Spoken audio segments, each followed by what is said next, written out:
Welcome to the A1 Podcast. It is your host, Austin Lee. I'm joined today by University of Las Vegas Rebels, most recent commit, D lineman, right? D line or D end? Yes, I'll play defensive end, yes. Defensive end, yeah. Defensive end, Sebastian McQuigg. Sebastian, how you doing today, brother? I'm doing great, man. Thanks. How are you? I'm doing great too, man. So talk to me, man. Congratulations on signing with UNLV, right? What's going through your mind right now? Right now, I'm just truly excited to just get out there and meet the coaches and meet the players that are already there. Get acquainted with my future teammates. It's been an awesome experience being able to play football in Vegas. So I'm pretty excited. Yeah. Absolutely. And, obviously, kind of when you get acclimated to the team, get acclimated to the city, it's going to be a completely different atmosphere than San Diego, right? Right, of course. Also, the weather is probably going to be a lot different. San Diego probably has some of the best weather in the country, so I'm going to miss that as well. As long as also the Mexican food, I'm going to miss that.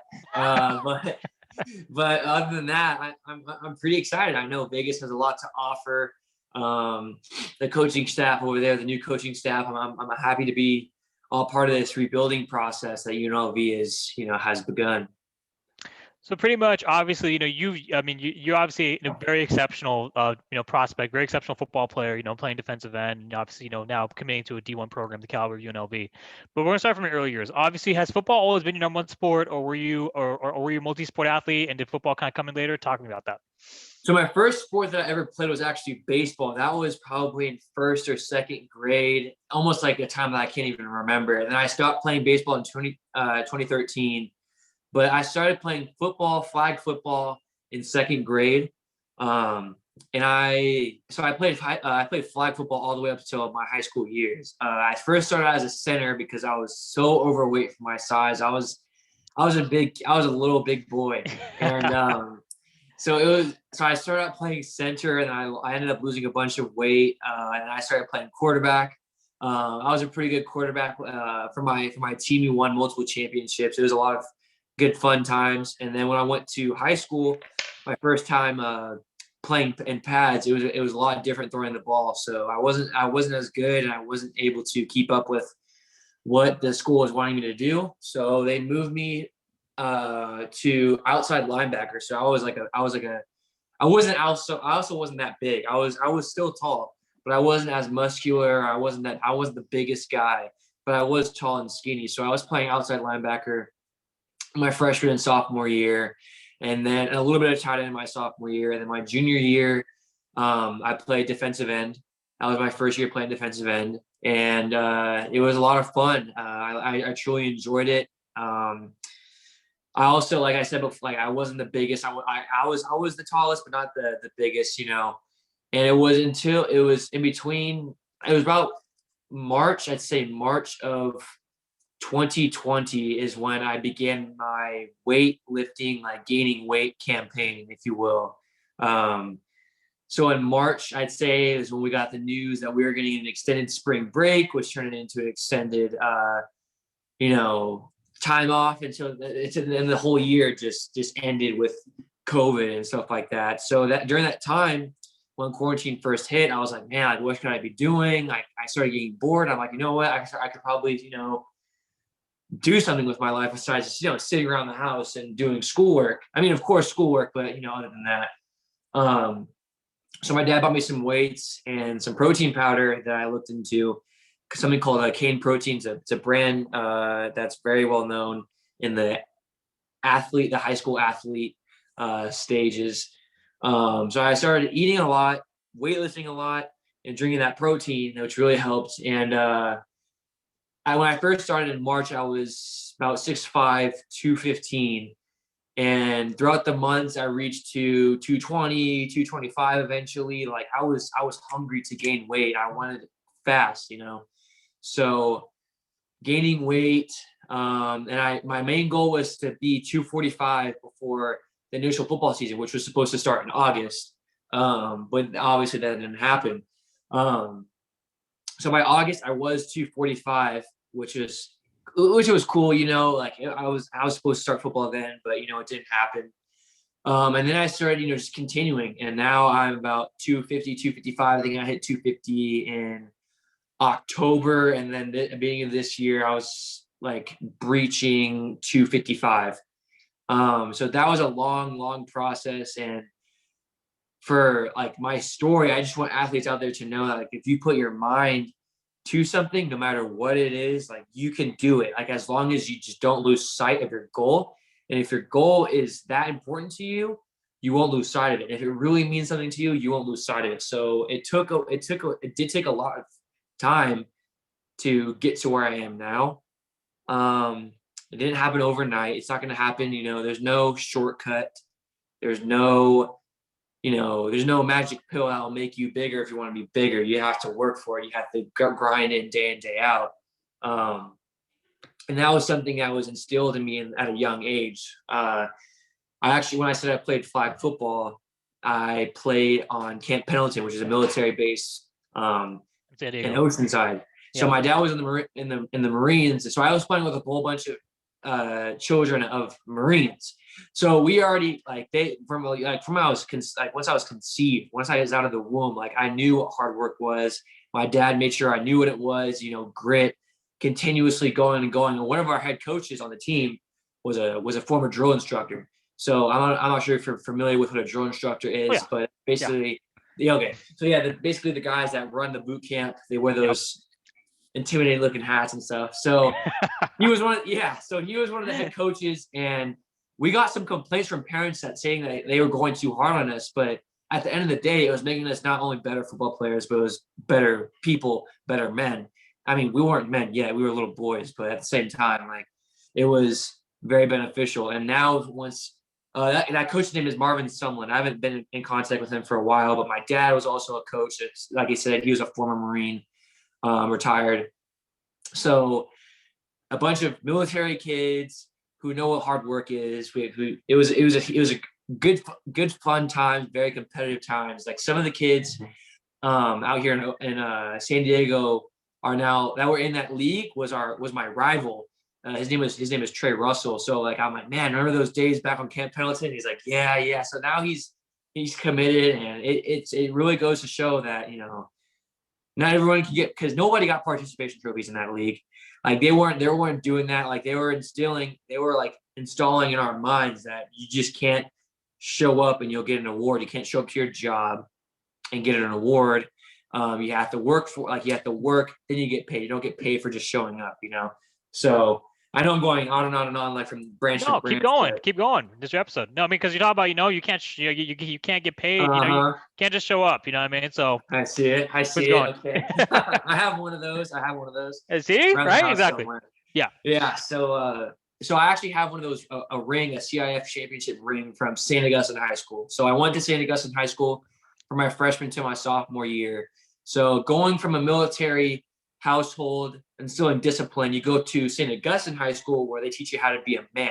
It's not a disciplinary school, but they do have high standards. So from a freshman, to sophomore year, like they were teaching us how to, how I say this, keep our priorities straight. It's an all boys school, so there's no distractions with that. And it's actually a good time. Like people say, man, how can you go to school without girls? I'm like, I don't know. Like when you start going there, you get used to it. It's a bunch of guys having fun. Yeah. There's no uniforms. There's nothing like that. All the teachers are cool. Like, yes, you're going to have to work. Yes, they're going to give you work, but you have to have some sort of a challenge, So it was a great time over at Saints. That's what they call it for short, Saints St. Augustine. And my sophomore year, I was on JV and I brought up to varsity for the playoffs, and we won CIF. So I was on the practice squad. I didn't do anything like in the games or anything like that, but it was so cool to get a ring. And it was a crazy game as well, the championship game against Helix. So that's where I got a ring. I didn't do too much, but it was cool. It's cool having one of those. I hope I can get one this year with my football team. But now after the football season, my sophomore year, I transferred to Patrick Henry High School, which is by SDSU. So St. Augustine High School is a Division I football program, and I went down to a D4. Patrick Henry's a Division IV. I didn't transfer for football reasons, but going from Saints to public school, private to public, there was a huge cultural change within the students and within the athletes. At Saints, every kid either took his academics seriously or his athletics seriously, or it was both. Mostly it was both. Almost every kid in the school played a sport, whether it was basketball, football, baseball, like all the sports over there are very prestigious, very elite. So I knew coming into Patrick Henry, actually, I didn't know what to expect. I knew previously in the previous season, the football team went 1-9. But when I was coming in, the head coach was fired, the assistant coaches were fired. A new head coach was brought in. And this head coach's name is JT O'Sullivan. He played The San over Francisco a 49ers. decade. Yeah. Huh? He played for the 49ers, and he was also for UC Davis. Right. Yep. Yeah. He played for multiple QB. different. Yeah. Yeah. He played QB. He played for, I think, 16 different teams or something like that over the span of a decade. So, you look at him like looking outside in, you'll look at this guy and say, you weren't anything like that. Like you weren't this. But when you get to know him, he has so much knowledge. Like he came from 16 different teams. He did not come in as a top ranked recruit in college. He was a walk-on. I think he was a walk-on or something like that. And he didn't start till his senior year, but he made it out and he made it to the NFL. Almost a similar story to Tom Brady. And I call him Coach JT. Like he reminds me a lot of like Tom Brady, like what he says. Like, he didn't come out. He was not the number one pick in the draft. He was not, Mr. 5-star coming into the NFL, coming into college, but he loved to play, and he's trying to bring that same mentality over to Patrick Henry. Going to Patrick Henry, you're not going to get the best athlete in the county going to Patrick Henry High School, but you get what you got and you make the best of it and you make them better. You make the athletes better. And I've seen a lot of improvement in myself and with other athletes at Patrick Henry since JT has come in with his new coaching staff and changed the game. So my sophomore year, right before I came to Patrick Henry, the team went 1-9. And my junior year, we went 6-6. So a huge jump from 1-9 to 6-6. And also we made it to playoffs. So this year I can only imagine the record that we're going to be going into. But JT's a great, JT's a great coach. I love what he's doing over at Patrick Henry, and it's definitely made me a better athlete. Yeah. And and it's interesting. You talked about the transition from Saint Tom. I think was it Saint Aquinas, right? Saint Augustine. Saint Augustine to Henry. Obviously, with that, I mean, like the culture change and everything like that. I think the demographics obviously switch, right? Because you're going from an old boys school to now an integrated public school. And actually, Right. I mean, I just want to kind of add something about my own story, kind of with what you said, JT O'Sullivan, for the listeners and viewers out there. Obviously, I mean, most of the listeners already know this already, but it's just kind of underscore your point. Basically, like for me too, I mean, I was not the biggest or fastest, and I was able to make a career in the Arena League. So for me, the reason why I was able to make this happen, right, was because the fact that I just never quit, But and obviously, like you said, people may not look and know who the fuck I am, right? But you don't know who the fuck JT O'Sullivan is, right? But then you talk to him, you talk to me.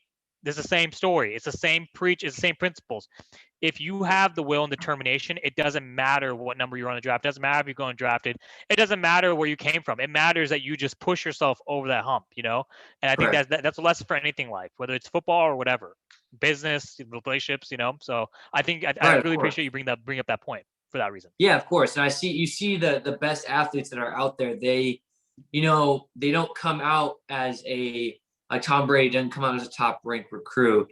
There's some guys in the NFL that I know, like Ed Reed. Didn't you say something like Ed Reed? Or yeah, I know Ed Reed, the safety. He was a 2-star coming into the NFL, but now he's now one of the best safeties ever to ever play. Like these guys, you don't have to be in the limelight your entire life to get to success. Like you don't have to be in the limelight from middle school, like Pop Warner, to go to some big name high school to get to some big name college. Like, no, you don't have to do that. As long as you see your goal and you push every day to it, then anything can happen. Anything can happen.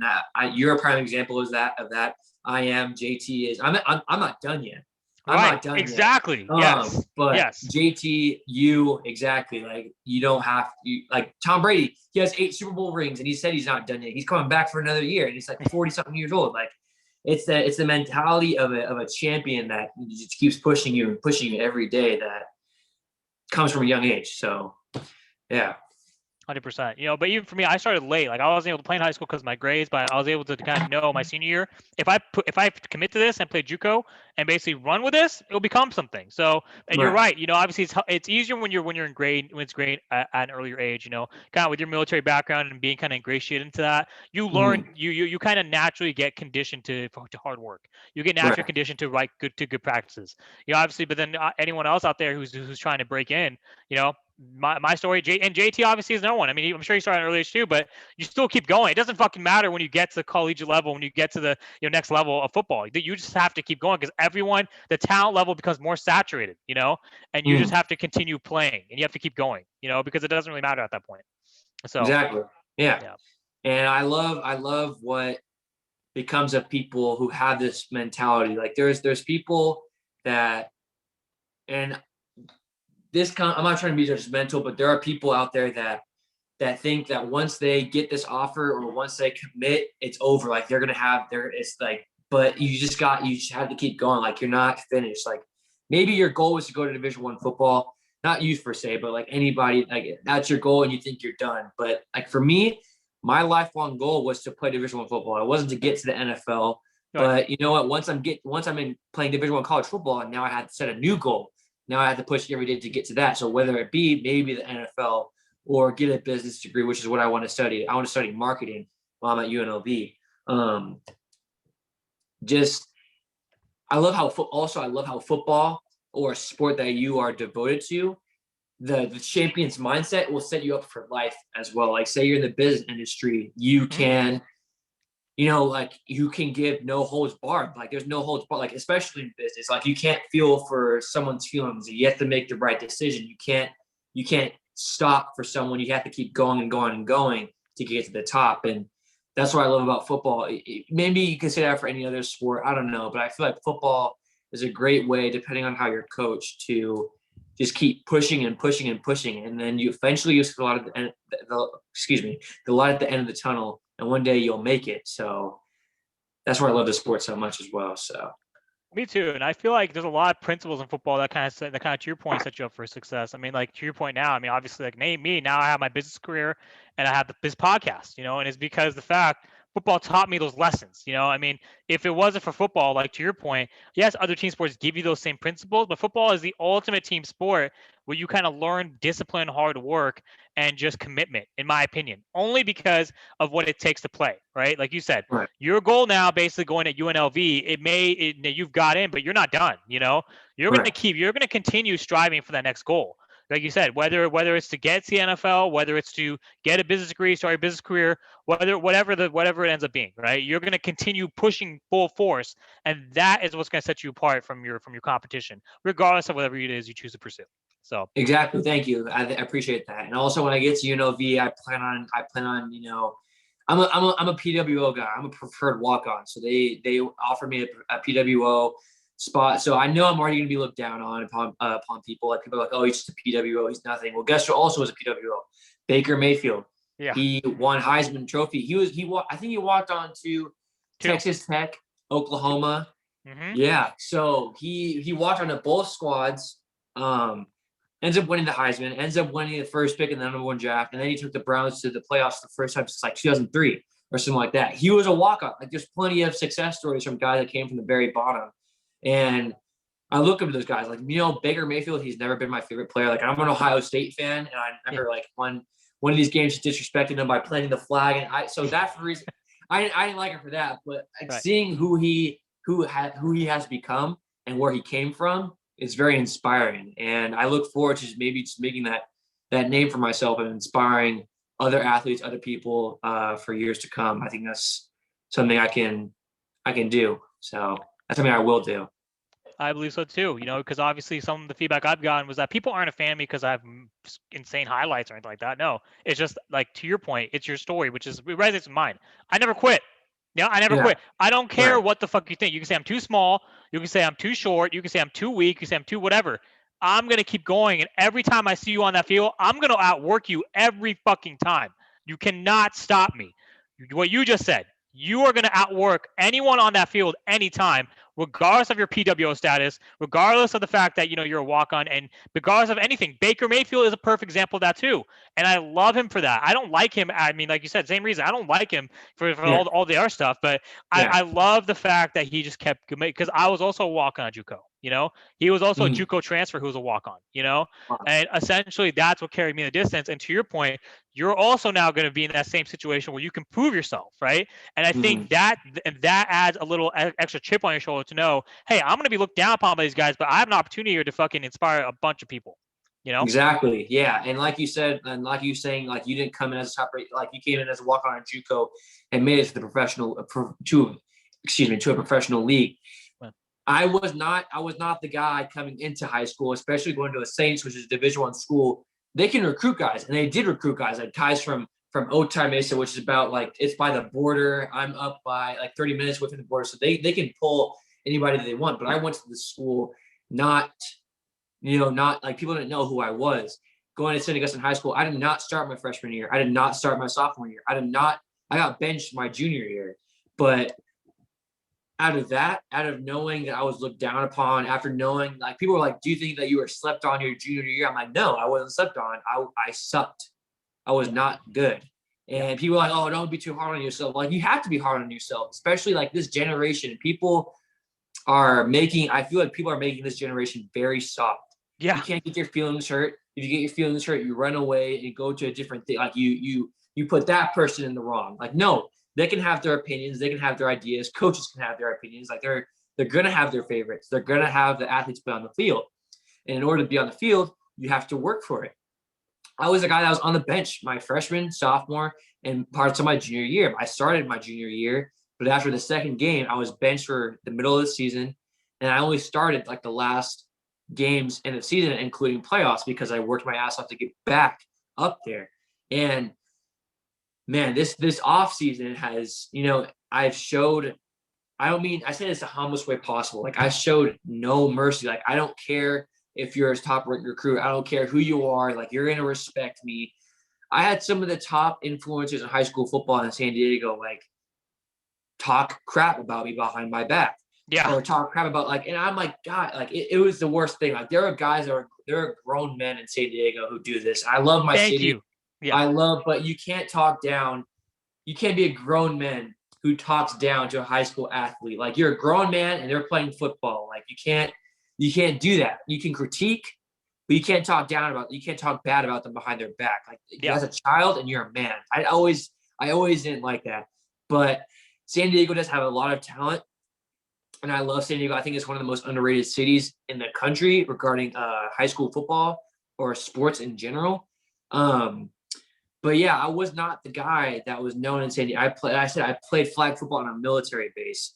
Some of the people I meet don't even know what Camp Pendleton is. They only know what Oceanside is or whatever that is. Like, it's a shock. But going back to what I was saying, I got off track a little bit. Like, you can't be soft. You can't be.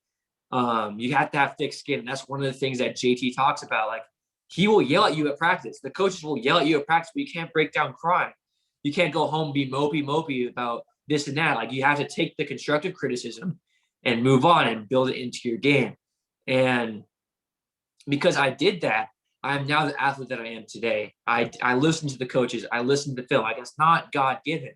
Some kids have God-given talent, but what are you going to do with that talent? Are you going to keep, like, there's a quote out there that says, hard work beats talent when talent doesn't work hard. Yes, something like that. So I was never the fastest, never the strongest. I was the tallest, but it took a while for me to instill these physical features and attributes to get to be the athlete that I am. And there's a huge list of trainers and coaches and athletes that have helped me to get, like, it could be a simple sentence that they said to me from the opposite team, or they could have been with me my entire career, building me up to who the athlete I am. It's like, especially, it could have been my dad. It could be the running backs coach on the opposite side of the team that says, "Oh, you're a great player. Thank you." Like, no one, I'm going to move on to the next topic. No one is truly self-made. Like, people say, "Oh, I'm self-made." No one is truly self-made. Like, someone has helped you along the way to be who you are. Yeah. And you have to appreciate, those people who have been in your life. 100%. Obviously, you know, in kind of actually, I want to talk about what your little tangent that you went on, because that actually resonates so heavily with me. I mean, even with me, like I have guys from my high school who are like in their 30s now talking shit about me. Like I'm like, wait, what the fuck are you talking? I mean, Yeah. are you on the field? Like, are you on Yeah. the field? You know what I mean? No, you're not. Okay. So what are you talking about? Like you said, you're a grown ass man talking about a high school kid, and you're a grown ass man with a fucking family talking about me when I'm actually out here making money, doing what I love. And I'm on this podcast being able to talk about that too. Proof is in the pudding. You know what I mean? And like you said, Right. hard work beats talent. Talent doesn't work hard. That's my mantra, because that was me. Now, like you said, not God given, you know, special teams. Let me show you this. What does that say? Special teams. What does that say? Player of the year. Yes, Yeah. sir. That was my mantra to make my career. Me prove myself I could do it. Your struggle resonates so much with me, because having to deal with the shit talk, and also with you, I didn't get much playing time in college. I had to work my way through, right? To get to get the tryouts, to get the, you know, but you know, like you said, about also kind of, you know, influencing. The reason why I kept going is because of my first coach in college, Coach Keith Williams at San Jose State College, who's now going to be the passing coordinator of the Baltimore Ravens this season. Oh, wow. And you know what I mean? That's pretty much it. Like, I mean, he's a prime example of persistence, right? He just kept coaching D1, you know, Nebraska, Fresno State, you know, SJCC, wherever, and he just kept going. Now here he is, you know, going to be in the NFL as a passing coordinator. Like me, like I was able to break in, you know, to the arena game, and I was able to make a career out of it. Like you're now at UNLV, even though you're benched for 3.5 years of your 4-year high school career. You use this offseason as motivation to fucking, you know, instill your, like I said, wreak havoc on motherfuckers every chance you got, you know, so that way they respect your name on the field. That to me is the biggest joy, I feel like, of this game. The biggest joy of football is proving everyone wrong. And even guys to this day, like even a guy from high school team yesterday, oh, you know, we all know you're lying about your glory. I'm like, what the fuck would I lie about, dude? Like, can you not see this? Like, what else do I have to do? I don't have to do anything.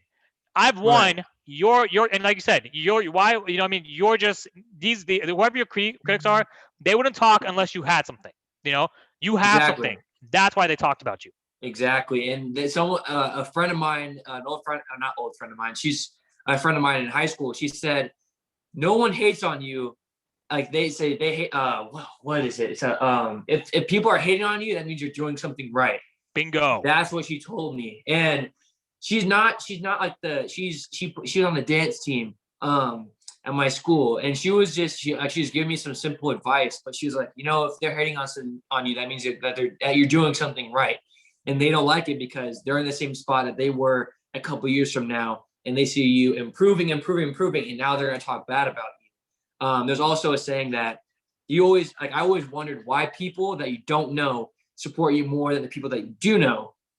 I watched this video yesterday, and this guy was saying the reason why people that you do know support you less than the people that you don't know is that they can't accept the fact that you are in the same spot that they were years from now, or days, or weeks, or months ago, but you've grown and they're still in the same spot.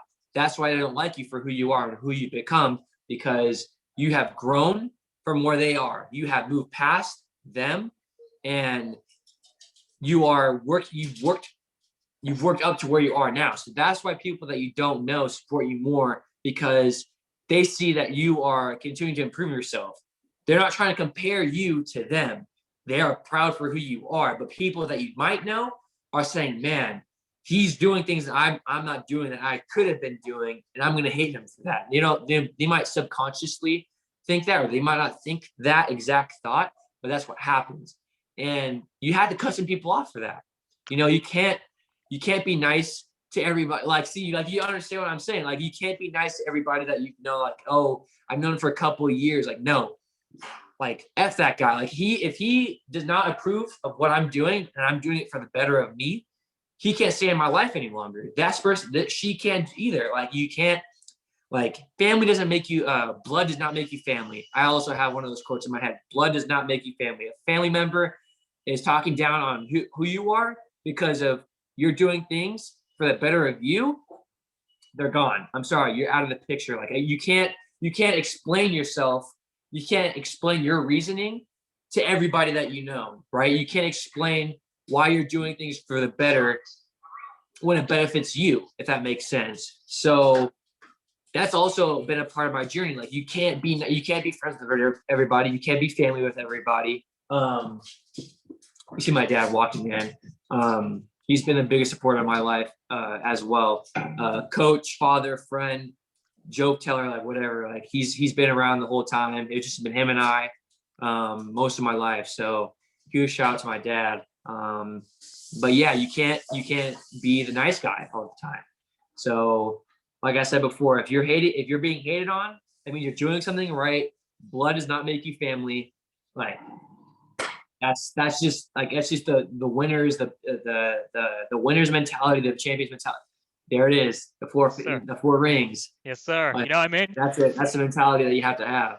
That's the mentality you have to have, and kind of what you just said about people and who aren't blood. You know what I mean? Like that's exactly why I win this. Like I almost feel like it's envy. Like why? I mean, like yeah, you're a varsity player in high school, but then you didn't play past that, and I was able to fucking not even play in high school and make a career out of it. Like I can see why you feel a certain kind of way. You know what I mean? Because you were maybe whatever prospect to whatever, and you didn't do shit, or you're just or whatever. I mean, like I said, people will talk bad about you, and if they can't, it's so crazy that you said that, because what you just said about if you cannot support what makes me better and it's making me better, then I need to cut you off. Like bro, I literally I cut these dudes off yesterday. Like literally, they hit me up on DM. They're like, "What you're like you're a joke." I'm like, okay. Wow. Delete. Because at this time, like you said, I spent so much time trying to explain myself to so many people who knew me, like as friends, or they knew me, but they're like, oh yeah, no, you're sorry, you're this or that. What makes you think you're anything now? Like you're still that same. I'm like, at the end of the day, your negative vibes, your negative energy are what separate you from, like you said, people like my fan base who are now people who who don't know me personally, but they know me through my playing career. Essentially, with that, what you just said is you're hitting the nail on the head, because ultimately with people who are envious of you, who will not say it openly, you're better off just letting them go. I mean, you can't change their perception. You can, like you said, I tried so much to and I'm just like, wait, why would anyone accuse me of lying about anything? Like, can you not, do you not watch my games? Do you not see my film? Do you not see any of this? Like, do you not see the podcast I have now? Do you not see all the things I've been doing and been involved with?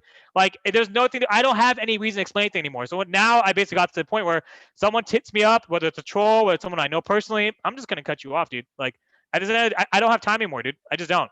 So, right. Yeah. And once being the guy, I used to be the guy that was so sympathetic. Like, I swear people will change you when you don't realize it, because of their actions affect your personality. So I'm just going to give you a brief story. I'm not going to say any names or anything like that, but yeah, that's fine. It could be anybody. Yeah. I grew up to be polite. My dad raised me to be the polite, the nice guy. Right. But to also not let anybody disrespect you. And it took me a while to be the guy that didn't let anybody disrespect you.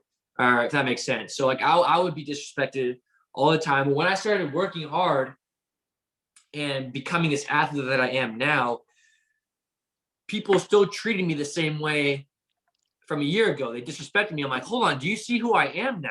Like you can't treat me the same. Like I'm a different person. I'm a different man. I'm a man now. Like you can't talk to me like I'm some little boy.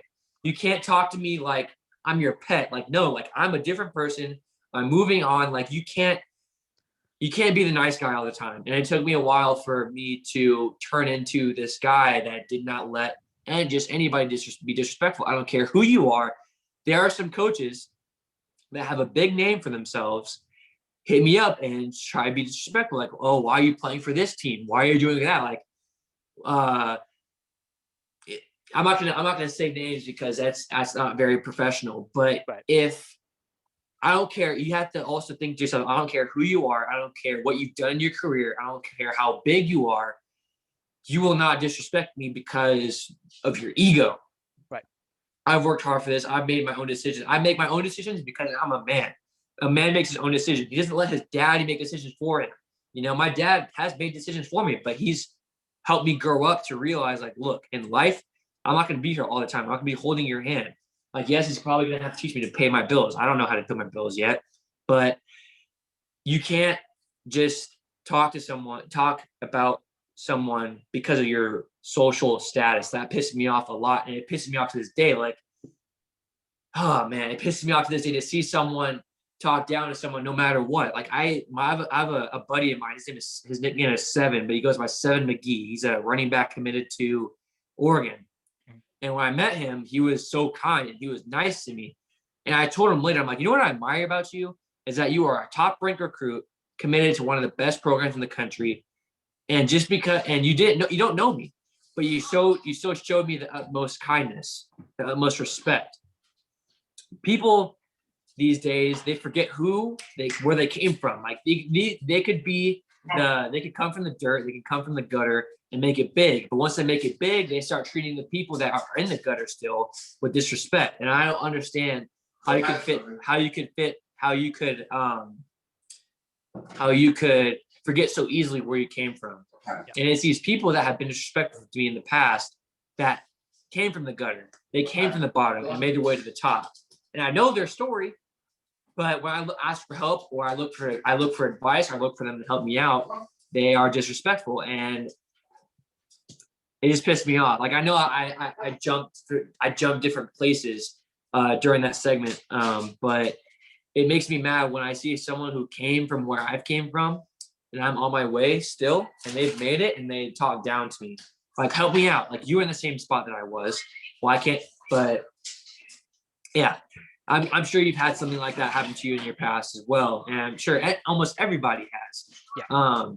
But at the end of the day, you got to learn to not be disrespected, how to not be disrespected, what to do when you're disrespected. And I don't know, like it's just the, like I said before, the champion's mentality, the athlete's mentality that you have to have.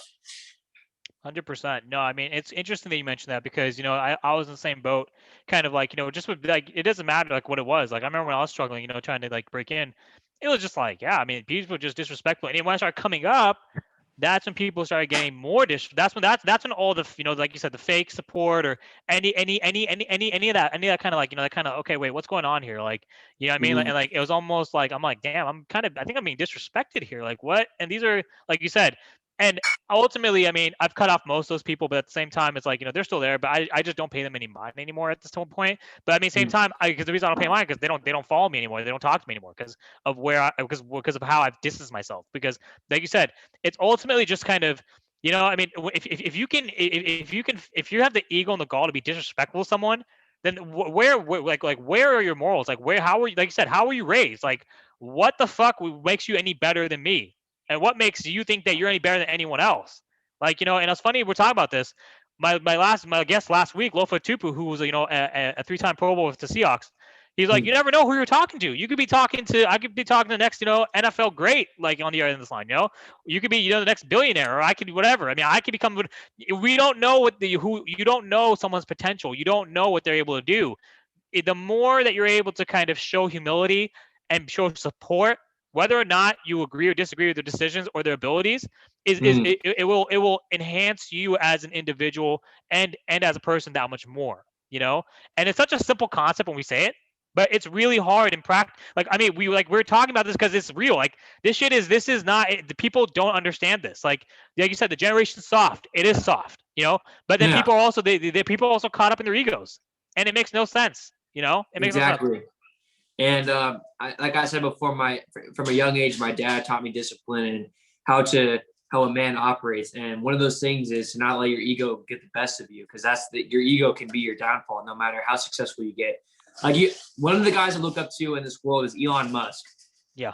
He is a simple man doing big things, and he does not let his ego get to him. Like you see on Twitter or on the news, like he gives advice to young people. He gives advice to people that are looking for it. Or a guy, I'm pretty sure you know who this guy is. What's his name? Gary V. Are you familiar with him?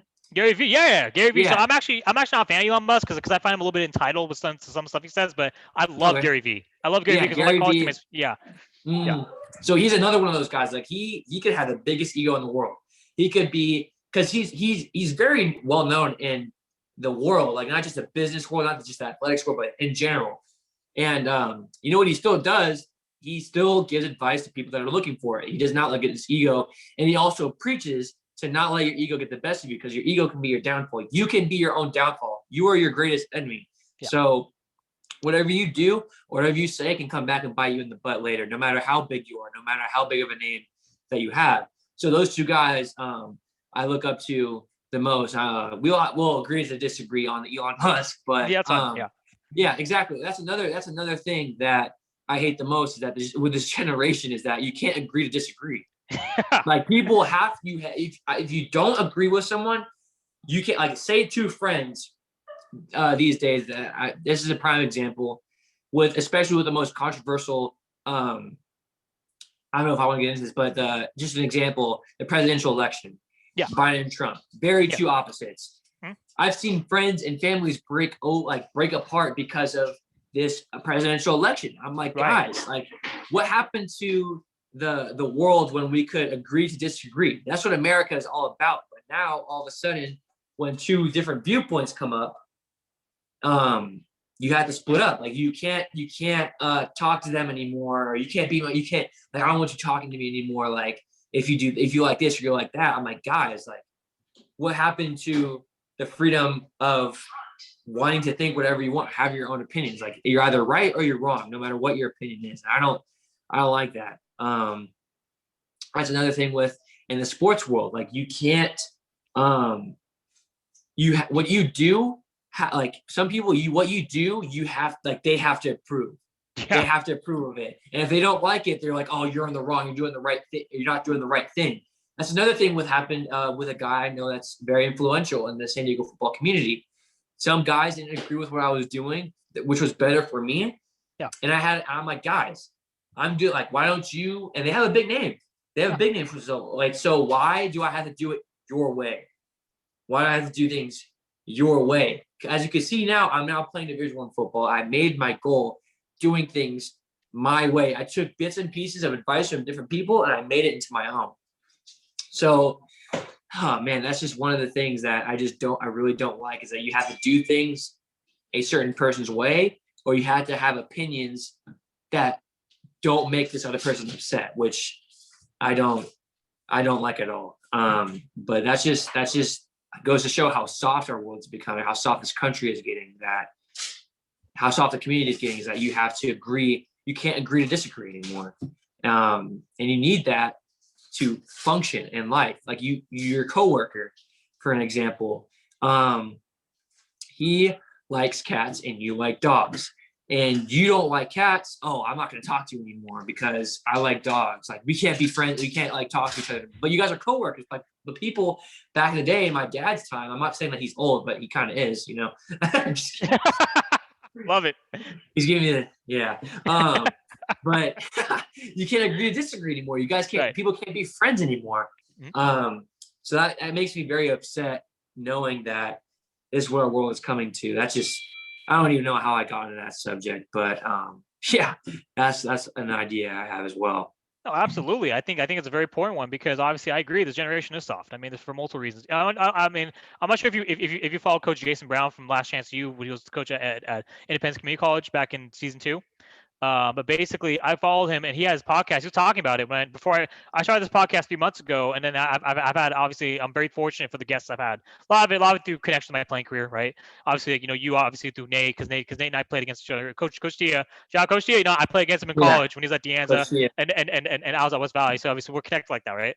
But pretty much, obviously, with Coach JB, Jason Brown, on his podcast, is the Slapdick podcast. He said the same thing. He's like, the generation is fucking soft. He was talking about Joe Burrow's injury. It's like everyone's blaming the coaches, but sometimes you just have a player who just gets injured. So your player gets injured, you're gonna put the blame on the coaches. Like, what about Troy Aikman's rookie year? Troy Aikman had 9 concussions his rookie year, and Jimmy Johnson, they went 1-15, but no one was asking for Jimmy Johnson to get fired. You know what I mean? And obviously, with your point about, like you said, people not agreeing with the way you do things. Guys with my teammates, they had an issue with the fact I was signing autographs for fans. Like, literally, they had an issue that I was signing autographs for fans and making appearances. And then they're like, oh, this guy thinks he's something. He's a nobody. He has fake stats, fake rings. I was like, what? I was like, wait, what's going on here? Like, are you that? Did I offended you that much? Right? And like you said. Yeah. Yeah, good. Yeah. I hate that. Like, you do something that's better for you, and someone else gets offended by that. I never understood that. at all. You do something that's best for you. You do something that makes you a better person, a better athlete, a better student, son, parent, business, coworker, whatever. You do something and someone else gets offended by that. Like, why are you so caught up? Why are you being a fan? Why are you getting so caught up in my life, doing what I'm doing? Worry about yourself. Worry about bettering yourself. Like you said, for an example, your teammates were saying that you were signing autographs, that you were nobody. You had fake rings, fake stats. Like, why are they so caught up? Like, they're being a fan. If you're not a supporter, you're a fan. That's what it is. And you're critiquing my life, this and that. Worry about yourself, bro. Worry about what you're doing. If you are worried about what my life is, what I'm doing in my life, that's just a reflection of how you think of yourself. So you go figure out what you're doing, figure out your life before you come start talking to me about mine. That's the thing I have had to instill in my brain, that you can't just be, like I said before, you can't be disrespected. You can't worry about people that are offended by your life decisions. Like you said, like with the fans and the fake stats, that's just gotta keep it professional, but you just can't, you can't worry about those kind of things, and you just gotta keep going, not worry about. That's just ridiculous. I don't understand how people could be offended by what you choose to do in your life. Like, worry about yourself, man. Like, that's what life is supposed to be. You worry about yourself. Don't worry about what the next man is doing. Better yourself.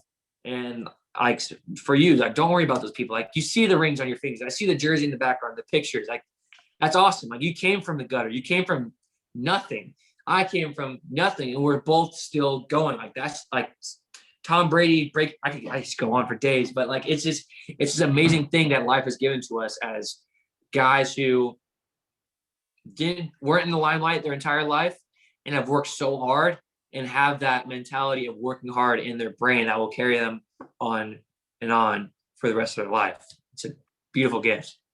100%, because I'm always proving. I always have something to prove. Like, for example, like you said, like people disagreeing with like me, honoring fan autograph requests. Like from guys from, like, I'm honoring autograph requests for guys who went to high school with me, and they're out there posting in their little groups, like, look at this phony King Finesse. This, I was like, come on now, dude.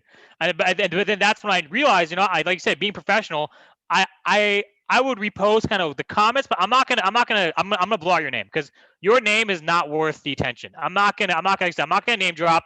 I'm not gonna give you the satisfaction of a reaction to where your name is out on blast and my name's associated with. No, I'm not gonna do that. Yeah. Because I've learned through my career that it's not worth it. It's just not.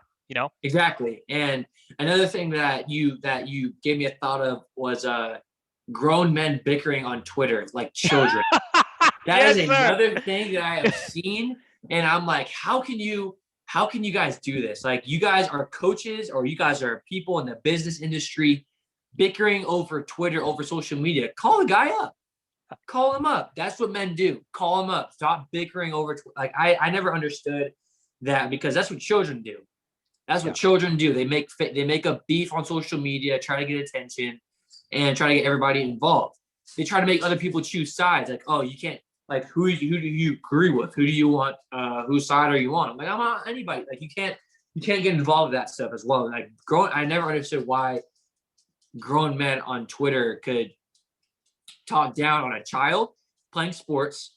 That's one. Or how grown men could go back and forth on Twitter, or say something so childish on Twitter or Instagram or whatever it is. Like, I just, like you said, they're posting like making fun of you. Like, dude, really? Like, you are a grown ass man.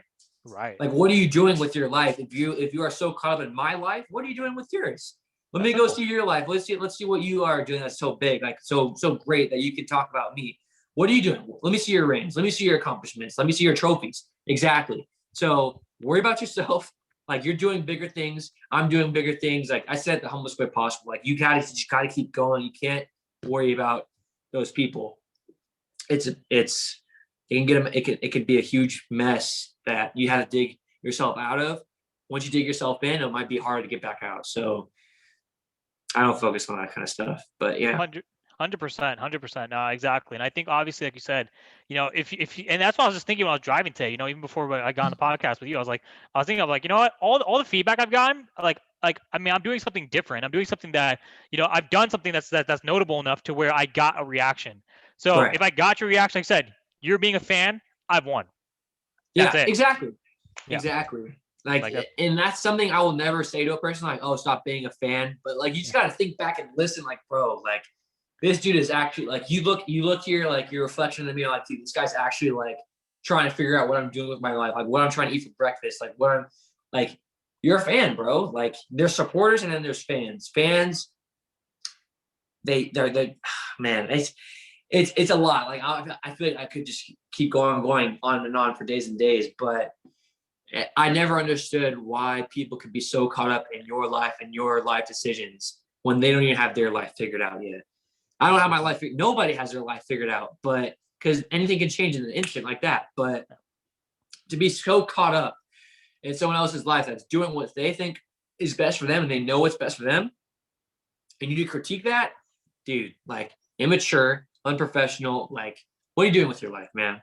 Like, get it together. So, and that's coming from a 17-year-old kid. That's coming from you, like grown men that have children, that have families. Yeah.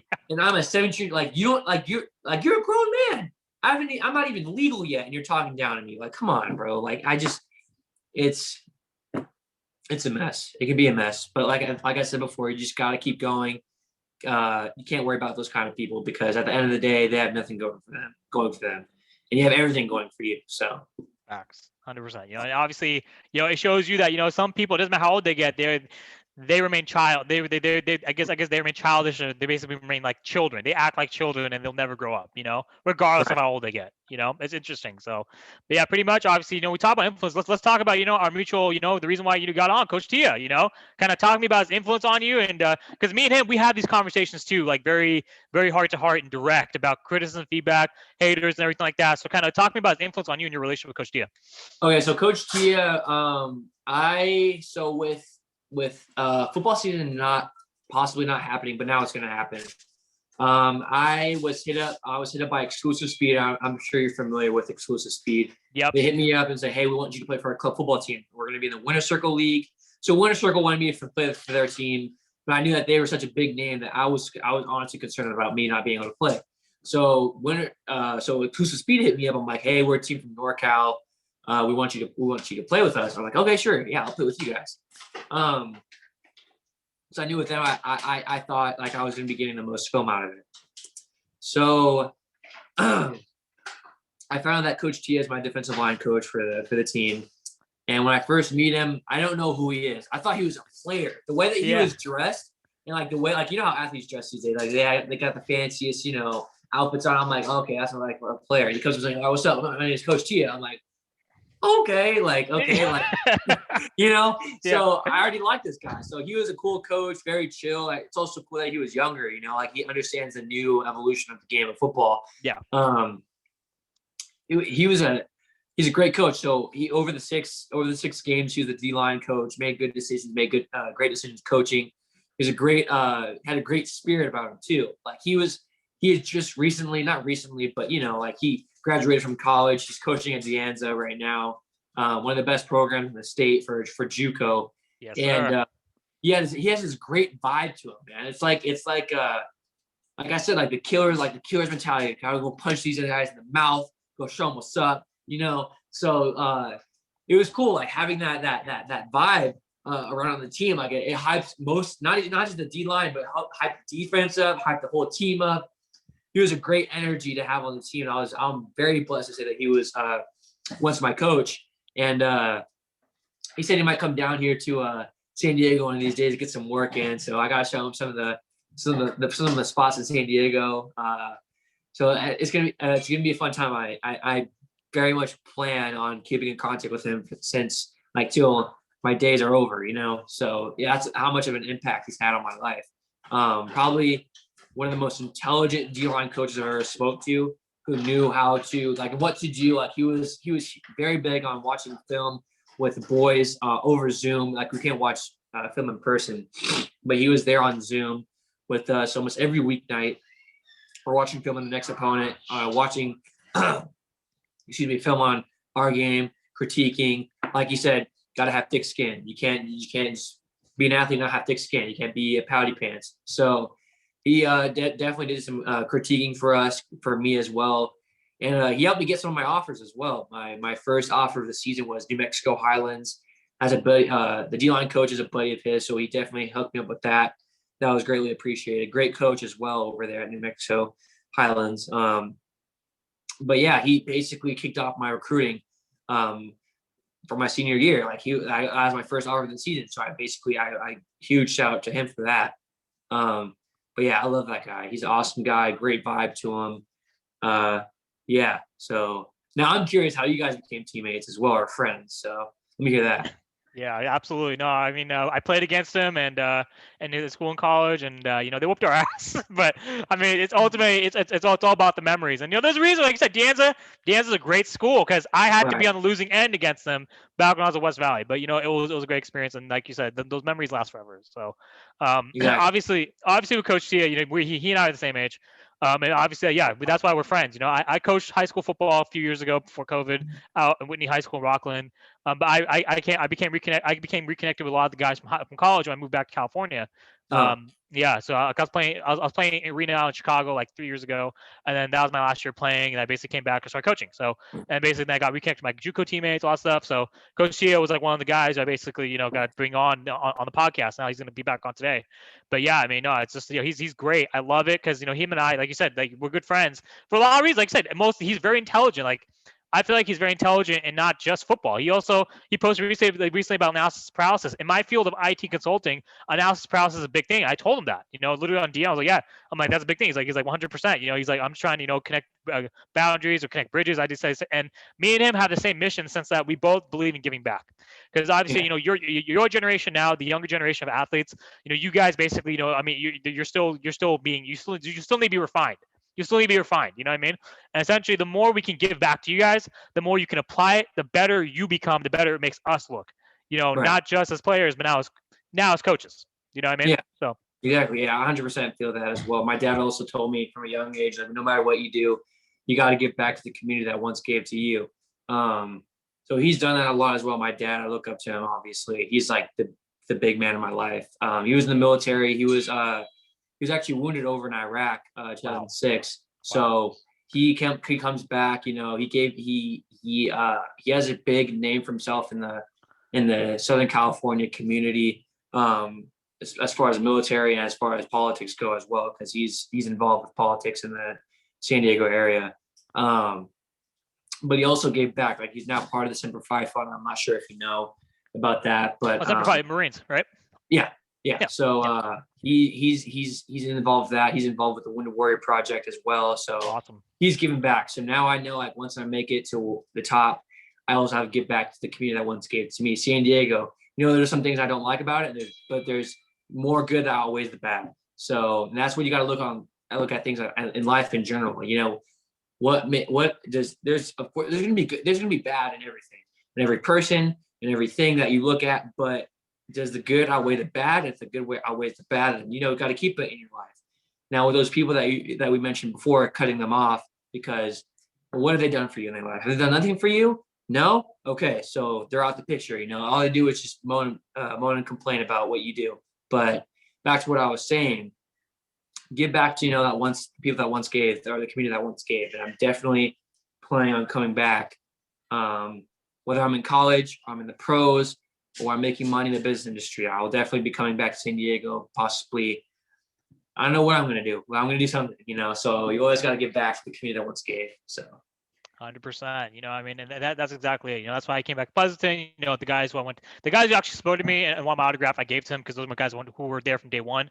The guys from high school, even though I didn't get to play. I mean, I'm still connected with a lot of the guys from the varsity program at Foothill High School, and it's like I said, it's just giving back to the community because ultimately that's our duty. As athletes and kind of as businessmen or whatever. If whatever you came from, you gotta give back to those who helped you get there. So exactly, yeah.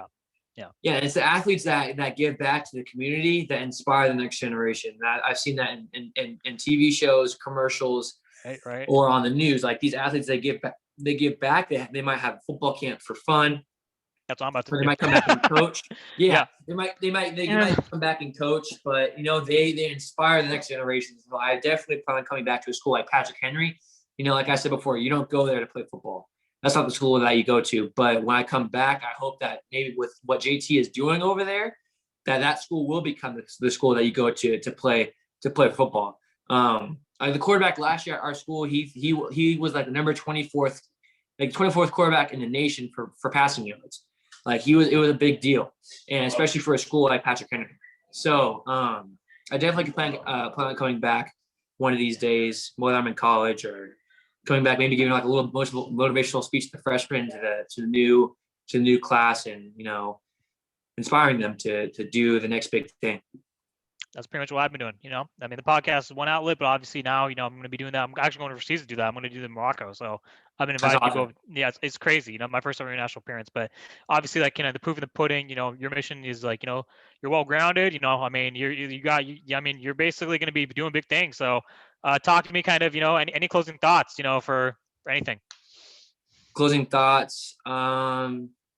Any athlete, any person doesn't have to be an athlete. If you have a goal, no matter how big it is, no matter where you come from, no matter how small you are, no matter how slow you are, no matter how weak you are, if you set a goal and it's a long-term goal, you can do it. And I know it's easier said than done, but I did it. And it wasn't easier said than done, Right.